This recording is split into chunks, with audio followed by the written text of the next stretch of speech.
Hello everyone, welcome back. I'm Uwais Hassan Khan, Assistant Professor of Law at National Law University of Odisha. In today's video, we would be discussing about law relating to the dissolution of marriages. In our earlier video, we have discussed about marriage and the law relating to marriage as per Muslim law, Hindu law, and a Special Marriage Act, in which we have discussed about the nature of marriage as per Hindu, Muslim, and a Special Marriage Act, along with discussing essential and procedure thereof. In this video, we would be focusing on dissolution of marriages as per Muslim law and as per Hindu law. Now, coming to dissolution of marriages, we have to understand what exactly is a dissolution of marriages and what consequences it follows. When two persons get married, they have certain bundle of rights and duties towards each other. These rights and duties include conjugal rights towards each other and other rights like right of maintenance, etc. But once the dissolution of a marriage happens, it leads to breakdown of all these mutual rights and responsibility. Although these rights and responsibility are not completely vanished, there are certain rights which continues even after divorce. For example, right to claim maintenance by a divorced wife, or in case the parties have a child, the right to custody of the child or the child visitation, as the case may be. The relationship created by marriage can be broken, but a relationship which is created by blood cannot be broken. So husband and wife can no more be a husband and wife after dissolution of a marriage, but they will still be father or the mother of the child which they had together. So these are the things which continues. Although with dissolution of a marriage, mutual rights and liabilities towards each other get cancelled. Now, to understand marriage and to understand marriage in the context of Hindu and Muslim law, there are certain theories which we must consider. These theories will help you understand and appreciate the nature of marriages as per Muslim and Hindu law and how they look to divorce. There are four broad categories of theories, or the four broad main category of theories. These are, number 8, theory of indissolubility of marriage. Now, according to the first theory, it says that the marriage cannot be broken down. For example, in the conventional understanding of a Hindu law, the marriage was considered as a sacrament, a union of blood with blood and bone with bone, which continues for the rest of the life of the parties. So this theory says that the divorce is not possible, since the marriage cannot be dissolved and it is an eternal union created by God. Since it has been created by God, no man can put it apart. This theory is now no more relevant because most of the personal law and the secular laws in India and across the world acknowledge the scope of divorce. And one cannot be doomed forever into a relationship which has turned to be a bad relationship for both the party. So this theory is no more relevant, the theory number A. The theory number B is the fault-based theory. The fault-based theory says the divorce can be granted, but it can only be granted in case one of the parties to a marriage has committed a fault. For example, adultery is a fault, cruelty is a fault, venereal diseases is a fault, desertion is a fault. So fault-based theory require that one of the party must be at fault, or it requires that the party is at some wrongdoing. This is an indispensable requirement for a fault-based theory. Coming to the third, or the C theory, theory number 3, it is will theory or no fault theory. According to a will theory, a person can take dissolution of a marriage irrespective of the fact that there is a fault or there is no fault. The mere fact that you're not comfortable into a relationship is a ground enough for a divorce.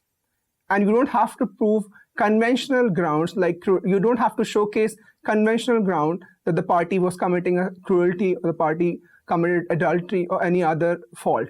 So mere fact that two parties are not being able to gel up together and they are not in a happy relationship is a ground enough for a divorce. Coming to the last theory, the fourth theory, is a mutual consent theory. What mutual consent theory says, the two parties may together decide whether they want to live into a marriage or they don't want to live into a marriage. In mutual consent also, you don't have to showcase fault. The mere fact that both the parties agree to it is a ground enough for a divorce. You must have to understand the difference between will theory and mutual consent theory. In mutual consent theory, both the parties must agree. And mutual consent theory will not work if either one of the party is not going for a divorce or is not agreeing to a divorce. Unlike will theory, in which even one of the party who is not comfortable with the marriage may go ahead for a divorce. But that's the main line of difference between will theory and mutual consent theory. In will theory, it can be unilaterally done. Any party can unilaterally break the marriage. But in mutual consent theory, the consent of both the parties is an indispensable requirement.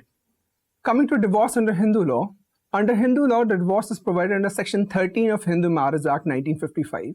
And Section 13 is conventionally based on the idea of fault-based theory, which means to get a divorce under Section 13, you have to prove that one of the parties to a marriage has committed a fault. There are 9 plus 4 grounds provided under Section 13 on which divorce can be claimed by either one of the parties. The first 9 grounds are common for both wife and the husband, but there are 4 additional grounds provided solely to a wife. We'll discuss first 9 ground, which is available to both wife and the husband. The first ground is adultery. As you know, adultery is an act, is no more a criminal act, but is an act which is committed by one of the party, whereby he or she voluntarily had a sexual relationship outside the marriage. The fact of adultery entitles the other spouse to claim for a divorce. Although now, after Joseph Shine versus Union of India, adultery is no more a crime, but it is still a ground for divorce as per Section 13. And one party can claim divorce on the ground that the other party has committed adultery. The second ground for divorce is cruelty, which could be both mental and physical. The third is desertion. Desertion, as per Hindu Marriage Act, means desertion for not less than 2 years. What does desertion mean? It means when the one party leaves the company of the other party without any intention to return, and he continues deserting the other party for at least a period of 2 years. Coming to the fourth ground is the conversion. If either one of the party to a marriage converts to another religion, for example, a Hindu husband converts to Christianity or Islam, that will entitle the wife to claim a divorce. So conversion is a ground for divorce. Fifth is incurable insanity or mental disorder. Any kind of insanity which is incurable in nature or mental disorder which is incurable in nature is also a ground for divorce. Sixth is venereal diseases in communicable form. Any kind of venereal diseases which can be communicated to one person to another is also a ground for a divorce. Seventh is renouncement of word by entering into a religious order. For example, if someone becomes a sannyasi, the fact that he has become a sannyasi by renouncing the word is a ground enough to claim for a divorce under Section 13. Eighth is presumption regarding death. So if a person has been not heard for a period of 7 years or more, he is presumed to be dead. If he is presumed to be dead, this is a ground for a divorce on which other party can claim a divorce. Ninth and the last common ground is a non-resumption of cohabitation for a period of 1 year after the decree of the court. So if you don't join the company of the other spouse through a marriage, after the decree of the court of the restitution of conjugal right, this is the ground on which the other party can claim a divorce. These are the 9 grounds which are available to both husband and wife to claim for a divorce. For a wife, there are 4 additional grounds which are provided. The first one is a bigamous marriage, which means if the husband marries again without divorce or without the death of the first wife, it is a ground for a divorce. Second is when the husband is guilty of rape, sodomy, and bestiality. Rape, sodomy, and bestiality is a crime under IPC. If the husband is guilty of any of these crimes, it gives a right to a wife to claim for a divorce. Third is regarding maintenance. So if a maintenance decree has been passed against the husband, and because of that decree, the cohabitation has not taken place between the husband and wife for a period of 1 year or upward, this is also a ground for divorce. The fourth and the last additional ground for a wife to claim divorce is an option of puberty. To understand option of puberty, an option of puberty basically entails a child marriage, in which a girl has been married before attaining the age of 15 years. She can repudiate the marriage on attaining majority.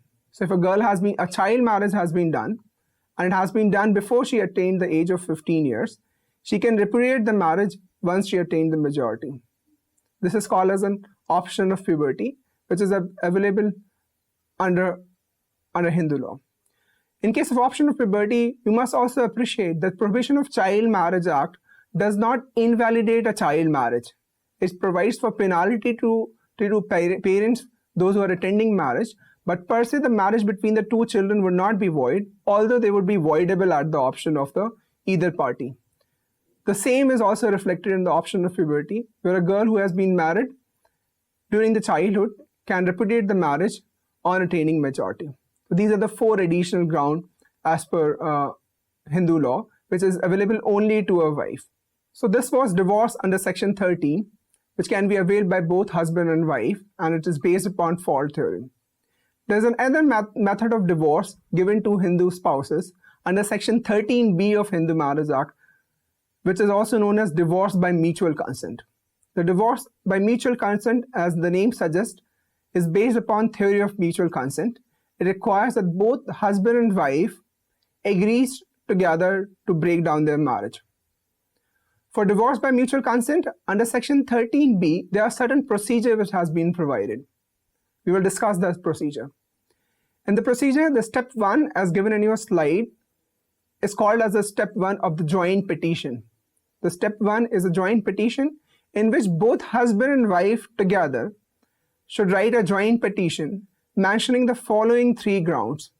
These 3 grounds are A, that they have been living separately for 1 year, B, that they have not been able to live together, and C, they have mutually decided to end their marriage. So both husband and wife to a marriage to claim divorce under section 13B must write a joint petition stating that they have not been able to live together for 1 year, they will not be able to live together anymore, and they want to dissolve their marriage. This is the step 1. Next step is the step 2, which is also known as joint motion. Once joint petition is done, the joint motion must be presented by the parties between 6 to 18 months from the date of joint petition. So once you have made a joint petition, you have to wait for 6 months, and once 6 months is over, but before 18 months, you have to file a joint motion. Now this 6-month period which has been given is a cooling off period, which is also called as a cooling off period.